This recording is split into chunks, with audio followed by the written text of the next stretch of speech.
நமது உயிர் நமக்குள் அனைத்திலும் நிலைகள் உணரச் செய்து உணர்வின் அணுவை ஜீவ அணுவாக மாற்றி அணுவின் தன்மை உடலாக்கி உடலுக்குள் அந்த அணுவின் மலமாக நாம் உடலாக உருவாகி மாற்றிக்கொண்டே உள்ளது.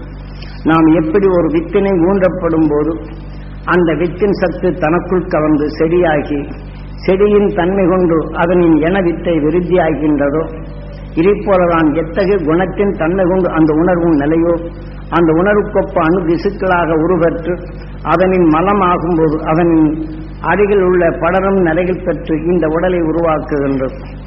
ஆனாலும் அதனின் எண்ணத்தின் தன்மை மீண்டும் அது செல்களை அதிகமாக உருவாக்குகின்றது. ஒரு செடி அது செடியாகி பூவாகி அது வித்தாகும் போது அதனுடைய என விருத்தி அதிகமாகி விடுகின்றது.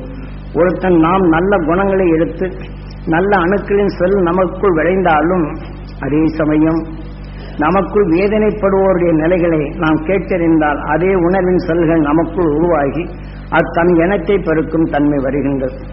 ஆக விஷத்தின் தன்மை எதிலையும் ஊடுருவி நல்லவைகளை செயலற்றதாக மாற்றும் தன்மை பெற்றது. ஆகவே நாம் வேதனைப்படுவோர் உணர்வின் சுவாசிக்கும் போது அந்த உணர்வின் செல்கள் நமக்குள் உருவாகி நமக்குள் உடலை நல்ல உடலாக உருவாக்கும் உணர்வுக்குள் இந்த நஞ்சு கலந்த மலங்கள் கலக்கப்படும் போது நமக்குள் உடலின் நோயாகவும் வேதனைப்படும் உணர்ச்சிகளை தூண்டுவதும் சிந்திக்கும் திறன் இழந்தும் நம் உடலின் தன்னை குறுகும் நிலை வருகின்றது. ஆக எவையானாலும் நமது உயிர் நுகர்ந்தறிந்ததை அறிவிப்பதும் அணுவாக மாற்றுவதும் உடலாக மாற்றுவதுதான் உடலின் வேலை. ஆக உயிரின் வேலை.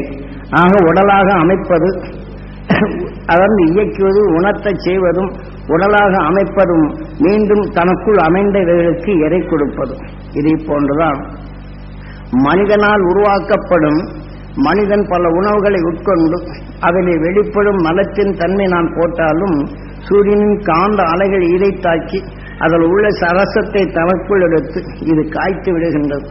ஆகவே இதனின் சத்தை எடுத்து இதனின் இணைகள் கொண்டு அணுக்கள் ஆகும்போது அந்த அணுக்களுக்கு உணவாக கொடுத்து உதவியும் செய்கின்றது. ஆகவே இன்னொரு பக்கம் இந்த மலத்தின் தன்மை பூராம் கருகிவிட்டால் அப்பகுதியில் உள்ள நறுமணங்கள் இல்லாத அந்த தீமையின் மனங்கள் இல்லாது மறைந்து விடுகின்றது. இருப்பினும் அதில் உள்ள தீமையின் மனங்களை இந்த சூரியனின் காந்த சக்தி கவர்மை என்றால் அந்த தீமை விளைவிக்கும் அணுவின் நிலைகளாக படர்கின்றது. அதனால் உருவான அணுக்களுக்கு இது இரையாக கொடுத்து அதை வளர்க்க கொடுக்கின்றது. நல்லதை கெட்டதை என்பது சூரியனுக்கு இல்லை.